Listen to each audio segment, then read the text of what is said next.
حسین حسین حسین حسین حسین حسین یا حسین حسین الغریب الغریب الحسین حسین۔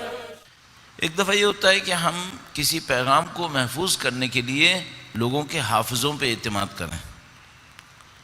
آج کے زمانے میں لوگوں کا حافظہ اچھا نہیں ہے۔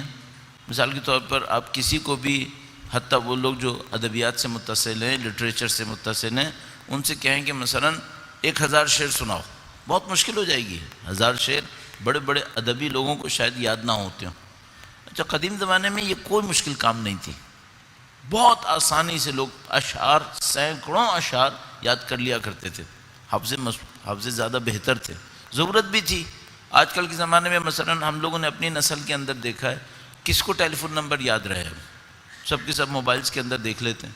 ابھی سے 25 سال 30 سال پہلے تک سب کو ٹیلی فون نمبر یاد ہوتے تھے۔ کون بار بار اپنی جیب سے یا گھر سے کتاب نکال کے دیکھیے گا؟ سب کو ٹیلی فون نمبر یاد ہوتے تھے۔ تو چونکہ حافظے کی ضرورت ختم ہوتی جا رہی ہے تو حافظے کمزور پڑتے چلے جا رہے ہیں۔ قدیم زمانے میں لوگوں کے پاس کتابیں نہیں تھیں، ہاتھ سے لکھی ہوئی کتاب ملنا تو جوئے شیر لانے کے برابر تھا، کون لے کے آئے گا؟ سب لوگ حفظ کرتے تھے۔ آیت اللہ بہلول ایک ہوا کرتے تھے جو فوت ہو گئے ابھی چند سال پہلے، مشہور و معروف، بہت سارے ان کے کارنامے تھے۔ ایک وہ جو تاریخ میں بہلول ہیں وہ نہیں، وہ جو ابھی اس نسل کے اندر تھے۔ تو وہ خود ایک دفعہ فرما رہے تھے، یہاں پہ کراچی بھی ایک دفعہ آئے تھے میرے خیال میں 1998 میں، تو وہ فرما رہے تھے کہ مجھے 2 لاکھ سے زیادہ شعر یاد ہیں۔ اس وقت ان کی عمر 90 سال کے اوپر تھی، تو فرماتے تھے کہ 2 لاکھ سے زیادہ شعر مجھے یاد ہیں۔ پھر اس کے بعد ثبوت کے طور پہ شاید انہوں نے اپنی وہ نظم سنائی جو انہوں نے تقریباً 50 سال پہلے افغانستان کے بادشاہ کے دربار میں پڑھی تھی۔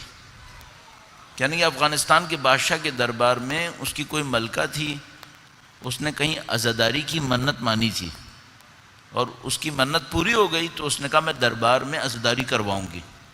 تو یہ جیل میں تھے اس زمانے میں، کیونکہ ایران کے بادشاہ سے لڑ کر افغانستان بھاگ گئے تھے، تو وہاں کے بادشاہ نے ان کو پکڑ کے جیل میں ڈال دیا تھا۔ تو جیل میں تھے، جب یہ مشہور ہوا کہ دربار میں عزاداری ہونی ہے تو کوئی افغانی عالم مجلس نہیں پڑھ رہا تھا، اس کو پتا تھا میں باہر نکلوں گا مارا جاؤں گا، چونکہ بغض رکھنے والے لوگ بہت موجود ہیں۔ ملکہ کی خاطر مجلس تو ہو جائے گی لیکن جو بھی پڑھے گا وہ زندہ نہیں رہے گا۔ تو زندان میں آ کر یہ دیکھا کہ کون ہے جس کو ویسے ہی موت آنی ہے زندان میں، تو ان سے پوچھا تم مرنے کو تیار ہو؟ انہوں نے کہا میں مرنے کو تیار ہوں، کوئی مسئلہ نہیں ہے۔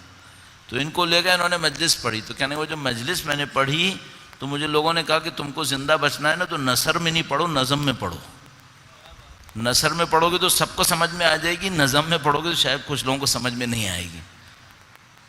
تو کہنے کہ میں نے پھر نظم میں پڑھا، اسے قصیدہ پڑھا، عزا پڑھی، نظم میں پڑھی ساری۔